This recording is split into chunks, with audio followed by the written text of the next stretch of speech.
Bismillahirrahmanirrahim. Assalamualaikum warahmatullahi wabarakatuh. Jumpa lagi khususnya di channel Hukum AA bersama saya Advokat Akil Arsalan, Sarjana Hukum. Salam Hukum. Pada malam ini teman-teman, sahabat channel Hukum AA dimanapun berada, serta masyarakat yang awam hukum tentunya, sebagaimana yang kita ketahui bersama, di channel Hukum AA kita sama-sama belajar hukum yang berlaku di Negara Kesatuan Republik Indonesia, baik itu hukum pidana, hukum perdata, hukum tata negara, hukum amnesti negara, maupun hukum lainnya, tentunya hukum yang berlaku di Negara Kesatuan Republik Indonesia yang sangat kita cintai serta kita banggakan sampai detik ini. Teman-teman, sahabat-sahabat channel Hukum AA dimanapun berada, pertama-tama ucapan terima kasih saya kepada sahabat pecinta channel Hukum AA, khususnya masyarakat pada umumnya, tentunya masyarakat yang awam hukum, yang tiada henti memberikan dukungan sampai saat ini agar channel Hukum AA semakin terus berkembang, tentunya bisa memberikan manfaat buat masyarakat yang awam tentang hukum tentunya. Pada malam ini teman-teman, kita akan mengangkat suatu tema mengenal gugatan sederhana tentunya.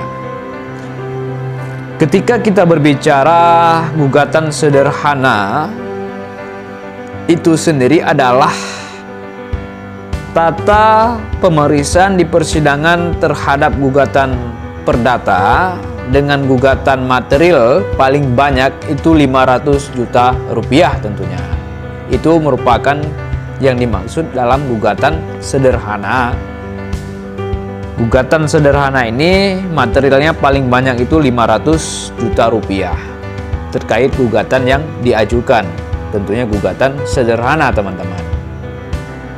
Kemudian diselesaikan dengan cara dan tentunya pembuktiannya pun sangat sederhana dia.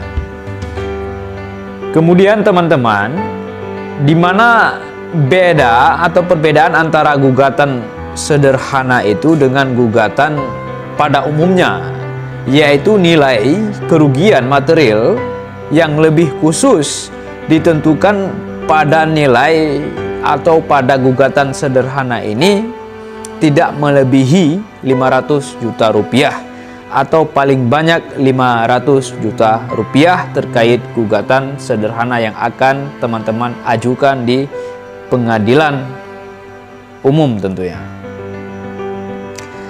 Kalau pada gugatan perdata biasa teman-teman, nilai kerugian tidak ada batasan besarnya, baik itu 1 miliar maupun 2 miliar dan seterusnya. Tentunya tidak ada batasan sehingga ada perbedaannya sebagaimana di dalam gugatan sederhana.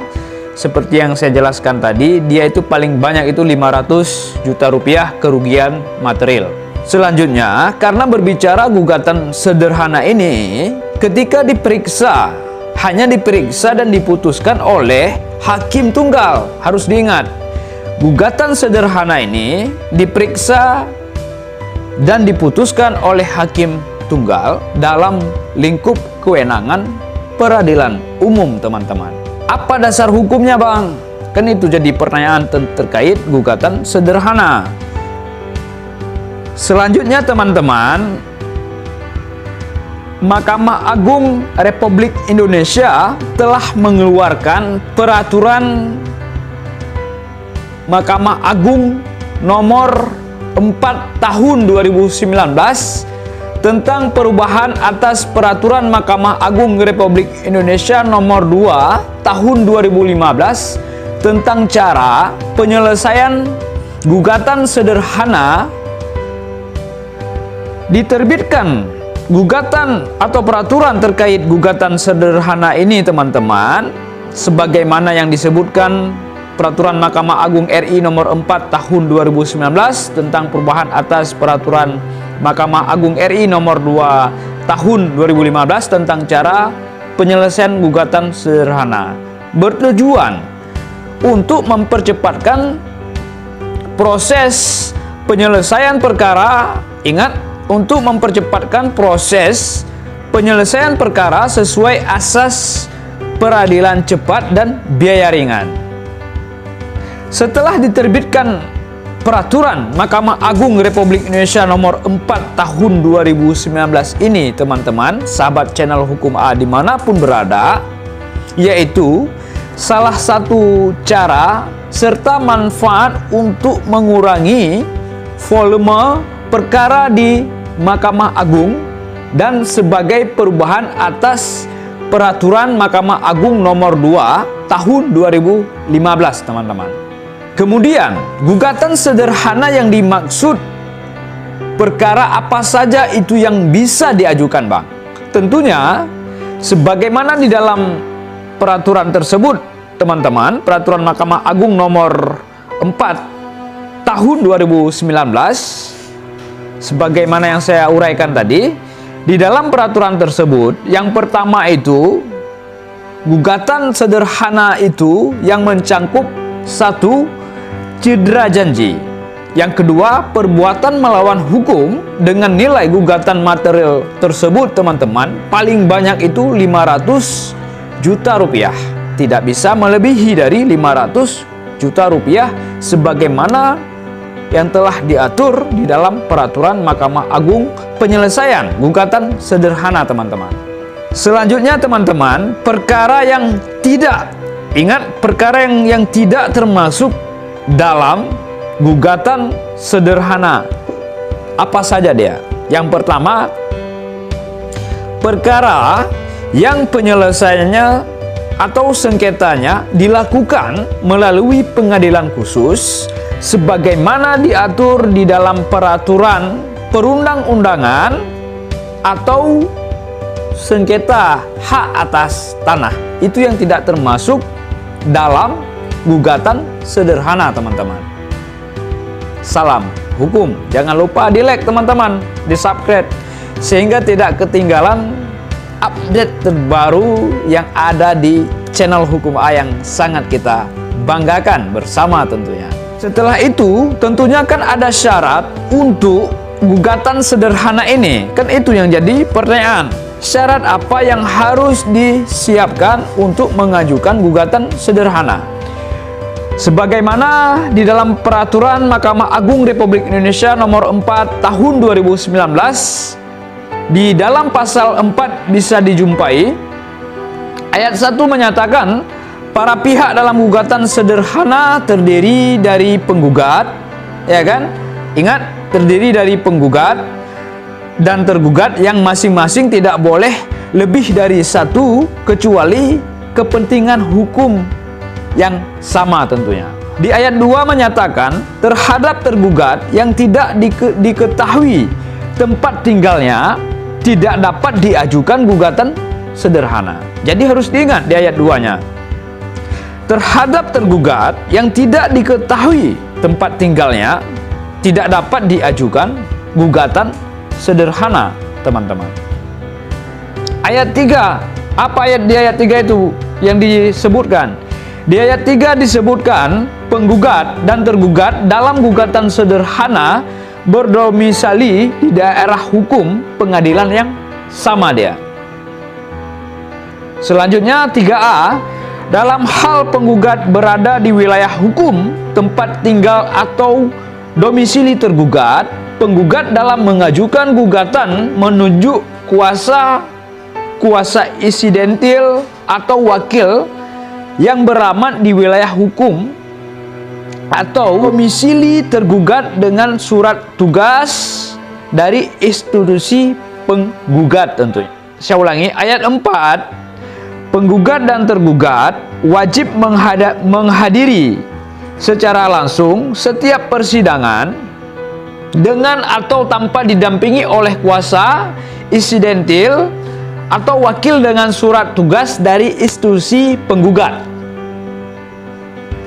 Kemudian apa saja tahapan-tahapan dalam penyelesaian gugatan sederhana ini, Bang? Yang pertama, gugatan sederhana diperiksa dan diputuskan oleh hakim tunggal yang ditunjuk langsung oleh ketua pengadilan. Terkait tahapan-tahapan apa saja dalam penyelesaian gugatan sederhana, itu ada 8 dia. Yang pertama sekali itu pendaftaran, ya kan? Yang kedua, pemeriksaan kelengkapan gugatan sederhana tentunya. Yang ketiga, penetapan hakim dan penunjuk panitera pengganti. Yang keempat, pemeriksaan pendahuluan. Yang kelima, apa yang kelima? Yang kelima menyatakan penetapan hari sidang dan pemanggilan para pihak. Yang keenam, pemeriksaan sidang dan perdamaian. Yang ketujuh, pembuktian. Dan yang terakhir teman-teman, yaitu putusan. Di dalam gugatan sederhana ini teman-teman, sahabat channel Hukum AA, biasanya saat pemeriksaan pendahuluan menjadi paling krusial dia. Karena kenapa? Di mana dalam tahap ini tentunya yang diajukan tersebut adalah gugatan sederhana atau tidak. Setelah dilakukan pemeriksaan pendahuluan oleh hakim, kemudian hakim berpendapat bahwa gugatan tidak termasuk dalam gugatan sederhana, maka hakim tersebut akan mengeluarkan penetapannya yang menyatakan bahwa gugatan tersebut bukanlah gugatan sederhana atau mencoret dari register perkara, dan selanjutnya memerintahkan pengembalian sisa biaya perkara tersebut kepada penggugat dia. Selanjutnya, terkait putusan akhir gugatan sederhana, para pihak, baik itu penggugat, baik itu tergugat, dapat mengajukan keberatannya paling lama 7 hari setelah atau sejak diputuskan atau diucapkan setelah pemberitahuan putusan gugatan sederhana tersebut tentunya. Selanjutnya, dalam gugatan sederhana ini teman-teman, hakim wajib berperan aktif dia. Yang pertama, memberikan penjelasan mengenai acara gugatan sederhana secara berimbang kepada para pihak, baik itu penggugat maupun tergugat tentunya. Yang kedua, mengupayakan penyelesaian perkara secara damai, termasuk menyarankan kepada para pihak untuk melakukan perdamaian di luar persidangan. Yang ketiga, menuntun para pihak dalam pembuktian. Dan yang terakhir, menjelaskan upaya hukum yang dapat ditempuh oleh para pihak tentunya. Ya, jadi terkait gugatan sederhana, ya seperti itu teman-teman, sahabat channel Hukum AA dimanapun berada. Sebagaimana peraturan Mahkamah Agung Republik Indonesia nomor 4 tahun 2019 tentang perubahan peraturan Mahkamah Agung nomor 2 tahun 2015 tentang tata cara penyelesaian gugatan sederhana. Semoga bermanfaat buat saya pribadi tentunya, buat teman-teman sahabat channel Hukum AA dimanapun berada, terkhusus buat masyarakat yang awam tentang hukum.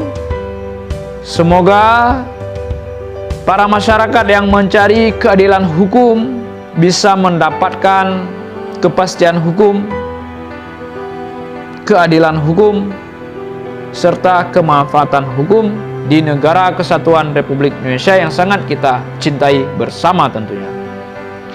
Karena negara kita teman-teman, kita harus menjadi bangga karena negara Indonesia lah negara hukum. Jangan lupa di like, di share, di subscribe sehingga channel Hukum AA semakin hari semakin berkembang dan saya semakin semangat dalam membuat konten-konten terkait hukum tentunya buat masyarakat yang awam hukum. Semoga dimanapun berada sahabat channel Hukum AA diberikan kesehatan dan jangan lupa nonton terus, ikuti terus channel Hukum AA ya. Wabillahi taufiq hidayah. Wassalamualaikum warahmatullahi wabarakatuh. Salam hukum.